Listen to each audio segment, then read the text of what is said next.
तो दोस्तों क्या हाल चाल है। मैं वापस आ गया हूँ बहुत सारी इंटरेस्टिंग न्यूज के साथ। सबसे पहले बात करते हैं इंडिगो फ्लाइट की। 21 मई को दिल्ली से श्रीनगर इंडिगो फ्लाइट 6E2142 जा रही थी। तभी अचानक एक तेज हीट स्टॉर्म ने फ्लाइट को घेर लिया। इसकी वजह से सीवियर टर्बुलेंस हुआ था। पायलट ने इमीडिएटली इमरजेंसी डिक्लेयर किया और श्रीनगर एटीसी को इन्फॉर्म किया। ड्यूरिंग दिस टाइम प्लेन के अंदर पैसेंजर पैनिक हो गए थे। कुछ लोग चिल्लाने लगे, कुछ लोग प्रे करने लगे और वायरल वीडियो में लोगों की चीखें और टेंशन क्लियरली सुनाई दे रही थी। एक पैसेंजर ने बताया कि उन्होंने ऐसा टर्बुलेंस कभी नहीं देखा था और सब लोग पायलट के प्रेजेंस ऑफ माइंड की तारीफ भी कर रहे थे क्योंकि फ्लाइट सेफली 6:30 PM पर श्रीनगर लैंड हो गई थी। प्लेन के नोज पर डैमेज भी हुआ था लेकिन सभी 220 प्लस पैसेंजर सेफ हैं। इंडिगो ने स्टेटमेंट दिया कि क्रू ने पूरा प्रोटोकॉल फॉलो किया था। डीजीसीए ने भी अब इन्वेस्टिगेशन स्टार्ट कर दिया। इस इंसिडेंट के बाद एयरलाइन ने पैसेंजर को फ्लाइट स्टेटस चेक करने की एडवाइजरी भी दी है क्योंकि दिल्ली, चंडीगढ़ और कोलकाता में वेदर की वजह से कई फ्लाइट्स डिले या डाइवर्ट हो रही है। तो वापस से एयरलाइन की बात करते हैं, लेकिन इस बार बात करते हैं कतर की। तो कतर ने अमेरिका को एक लग्जरी जेट गिफ्ट किया है जो प्रेसिडेंट ट्रम्प के नए एयरफोर्स 1 बनने वाला है। कतर ने अमेरिका को एक लग्जरी बोइंग 747-8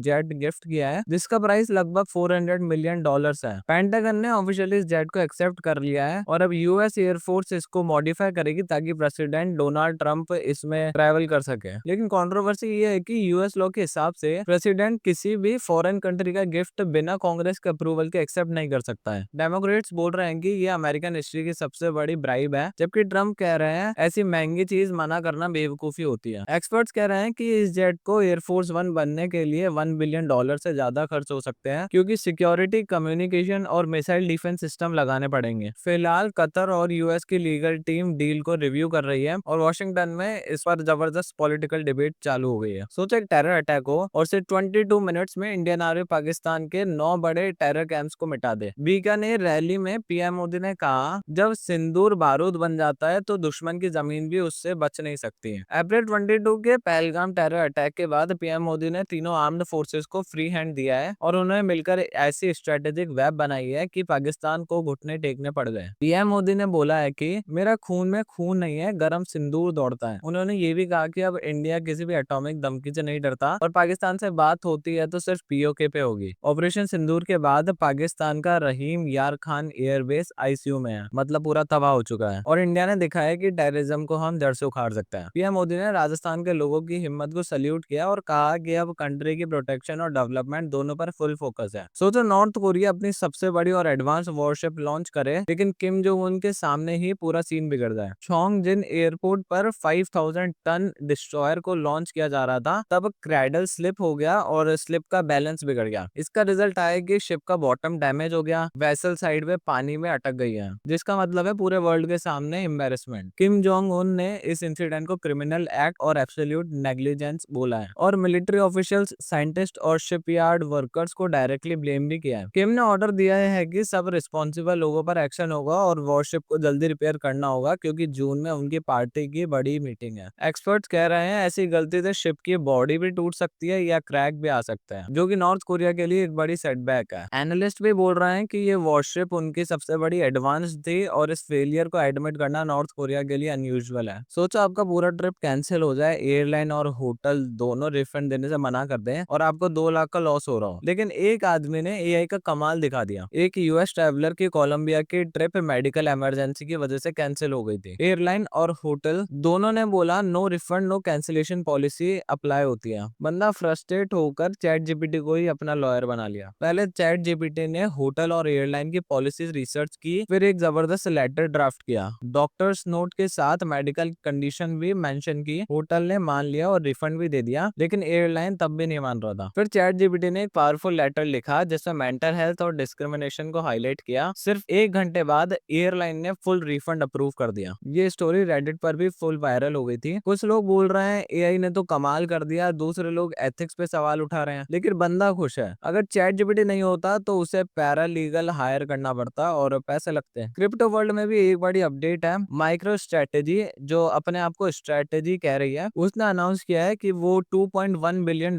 के प्रेफर्ड शेयर शेयर मार्केट में लाने वाली है। इसका मेन पर्पस है और भी ज्यादा बिटकॉइंस खरीदना। ये नए शेयर नस्डैक के STRF के नाम से ट्रेड होंगे और हर शेयर पर 10% का एनुअल डिविडेंड मिल सकता है अगर बोर्ड ने अप्रूव किया तो ही। अभी स्ट्रेटेजी के पास ऑलरेडी 5 लाख से ज्यादा बिटकॉइंस है, लेकिन कंपनी का कहना ये है कि वो और भी एक्यूमुलेट करना चाहती है, स्पेशली जब बिटकॉइन की प्राइस रिकॉर्ड हाई हो। जो पैसा रेज होगा वो बिजनेस ऑपरेशन और बिटकॉइन इन्वेस्टमेंट दोनों में यूज होगा। मार्केट एक्सपर्ट्स कह रहे हैं ये मूव बोल्ड है लेकिन रिस्की भी है, क्योंकि पूरा फोकस एक ही एसेट पर है। आज स्टॉक मार्केट में भी कुछ बड़े शेयर्स पर सबकी नजर है, क्योंकि इन कंपनियों के क्वार्टरली रिजल्ट और रिसेंट डेवलपमेंट ने मार्केट को काफी एक्टिव कर दिया है। सबसे पहले बात करते हैं अजद इंजीनियरिंग की। कंपनी अपने Q4 और पूरे साल के रिजल्ट अनाउंस करने वाली है। लास्ट मंथ अजद इंजीनियरिंग के शेयर में 24% से ज्यादा तेजी देखी गई थी, इसलिए इन्वेस्टर्स इस स्टॉक को क्लोजली वॉच कर रहे हैं। JSW स्टील भी फोकस में है। पिछले एक महीने में स्टॉक लगभग 3.7% गिरा है। अब मार्केट देख रहा है कि ये स्टॉक रिकवर करेगा या फिर प्रेशर में आएगा, क्योंकि स्टील सेक्टर का सेंटीमेंट अभी मिक्स्ड है। ITC के शेयर भी न्यूज में है, क्योंकि Q4 रिजल्ट थोड़े म्यूटेड है। काफी ब्रोकरेजेस ने स्टॉक को डाउनग्रेड किया है और टारगेट प्राइस भी कम कर दिया है, क्योंकि कंपनी का प्रॉफिट ग्रोथ अभी स्लो चल रहा है। सुन फार्मा के स्टॉक भी लगभग 5% गिरा है, क्योंकि Q4 में नेट प्रॉफिट 19% डाउन था, चाहे रेवेन्यू 8% बढ़ा हो। यूएस जेनेरिक सेगमेंट में अभी भी चैलेंजेस हैं, लेकिन मैनेजमेंट फ्यूचर लॉन्चेस को लेकर पॉजिटिव है। तो आज ये स्टॉक मार्केट में सबसे ज्यादा एक्शन में रहेंगे और इन्वेस्टर्स इन कंपनी के रिजल्ट पर रिएक्ट करने वाले हैं। आज इंडियन मार्केट में भी जबरदस्त तेजी देखने को मिली। सेंसेक्स लगभग 900 पॉइंट्स और निफ्टी 286 पॉइंट्स जंप कर गया। निफ्टी ने 24,800 का लेवल वापस से गेन कर लिया है। इस रैली के पीछे आईटी और एफएमसीजी स्टॉक्स का मेजर रोल बताया जा रहा है, जैसे इन्फोसिस, टेक महिंद्रा और HUL में स्ट्रॉन्ग बाइंग हुई है। फाइनेंशियल्स, टेलीकॉम और एविएशन सेक्टर भी मार्केट को सपोर्ट कर रहे हैं। एक्सपर्ट्स कह रहे हैं कि इन्वेस्टर्स ने बाय ऑन डिप्स स्ट्रेटेजी अपनाई है, मतलब मार्केट जब गिरता है तब सस्ते शेयर्स खरीद लेते हैं, जिससे रैली आ जाती है।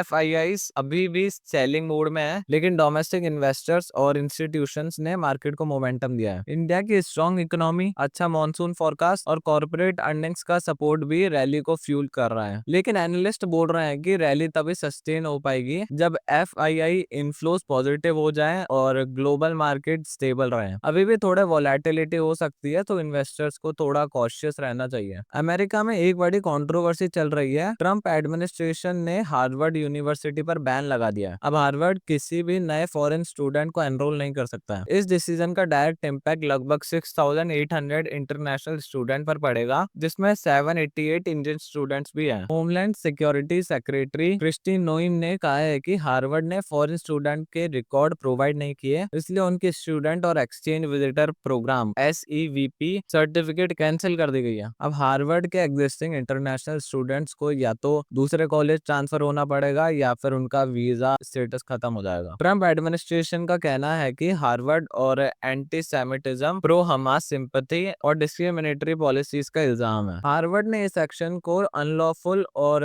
एकेडमिक फ्रीडम के अगेंस्ट बताया है और बोला है कि पूरा यूएस एजुकेशन सिस्टम के लिए ये थ्रेट है। इस मूव से ना सिर्फ स्टूडेंट की एजुकेशन और फ्यूचर रिस्क में है, बल्कि यूएस इकोनॉमी भी अफेक्ट हो सकती है, क्योंकि इंटरनेशनल स्टूडेंट हर साल बिलियंस ऑफ डॉलर्स कंट्रीब्यूट करते हैं। तो ओला कृत्रिम के टॉक्सिक वर्क कल्चर के बाद अब एक और स्टार्टअप पर ऐसा इल्जाम लगा है। इस बार बात हो रही है जेप्टो की, जहां एक फॉर्मर कॉन्ट्रैक्चुअल एम्प्लॉय ने अपना एक्सपीरियंस रेडिट पर शेयर किया है। उस एम्प्लॉय ने जेप्टो के वर्क कल्चर को टॉक्सिक और स्ट्रेट अप अब्यूसिव बोला है। उन्होंने बताया कि उनको 6 दिन, कभी कभी 7 दिन सुबह 9 से 8 बजे तक काम करना पड़ता था और कई दिन लंच ब्रेक भी नहीं मिलता था। अगर कभी ब्रेक लेते थे तो सीनियर्स कॉल करके पूछते थे कि इतना नॉन कमिटेड क्यों है। मैनेजर भी वर्बल अब्यूसिव था और कभी कभी ऐसे जेस्चर्स करते थे जैसे कि मारेंगे। काम का प्रेशर इतना था कि एंजाइटी और हेल्पलेसनेस महसूस होती थी, क्योंकि वो कॉन्ट्रैक्चुअल स्टाफ थे। उनको HR सपोर्ट या कंप्लेंट का कोई सिस्टम नहीं मिला। एम्प्लॉय ने ये भी बताया कि बीमार होने पर HR ने लैपटॉप तुरंत वापस मांग लिया बिना एम्पैथी दिखाए। लैपटॉप ने क्लैरिफिकेशन दिया कि ये इशू एक थर्ड पार्टी वेंडर के स्टाफ से रिलेटेड है, ना कि उनके ऑफिशियल एम्प्लॉइज से। लेकिन इस इंसिडेंट ने फिर से स्टार्टअप, वर्क कल्चर और